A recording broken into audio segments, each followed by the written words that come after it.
It's recommended that you exclusively breastfeed for the first 6 months and then continue breastfeeding along with their solid food up to 2 years and beyond. However, if you cannot or choose not to breastfeed, formula is the next best option. However, it's a good idea before introducing formula to your baby that you maybe have a chat with your healthcare professional for their advice.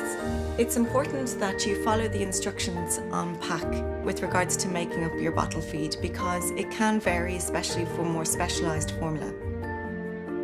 Before you start, you need to wash your hands and clean all surfaces so that you prevent any spread of germs. And you also need to sterilise your bottles according to the manufacturer's instructions. So to start, you empty your kettle and fill it up with 1 litre of fresh tap water.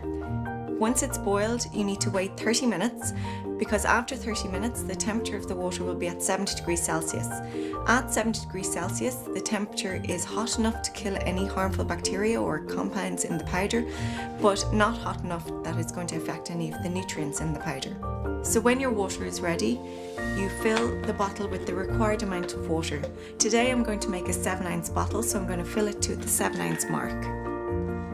So I'm going to fill it up to the 7-ounce mark.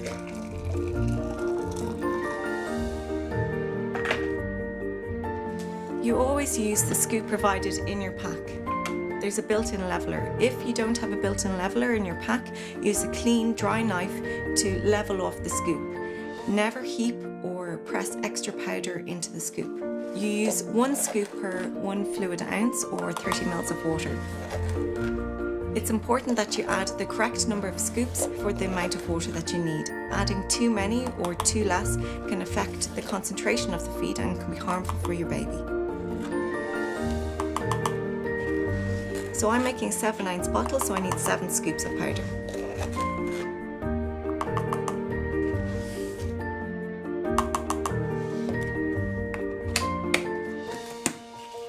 Now, to dissolve the powder in the water, shake it for 10 seconds unless it's otherwise indicated on the pack. This will dissolve the powder in the water. Now you need to cool the temperature of the feed so it's ready for your baby. So you can do this under a cold running tap, making sure that the water doesn't rise above the neck of the bottle.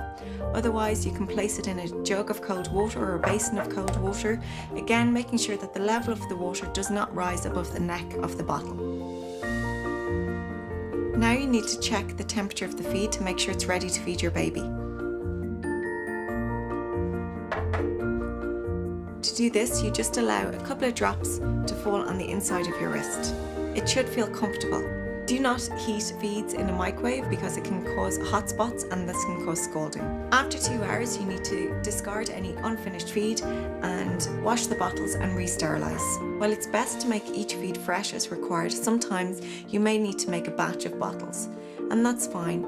You make each feed as per the instructions on pack, you cool them quickly and then store them in the back of the fridge. It's important to store them in the back of the fridge rather than the door because throughout the day, with the door opening and closing, the temperature can fluctuate. Once they're stored in the back of the fridge, they're fine there for 24 hours. However, once you take a feed out of the fridge, the 2-hour rule applies. Always follow the manufacturer's instructions on pack. There are step-by-step guidelines from washing your hands right down to cooling the feed so it's ready for your baby. For more top tips, check out cngbabyclub.ie.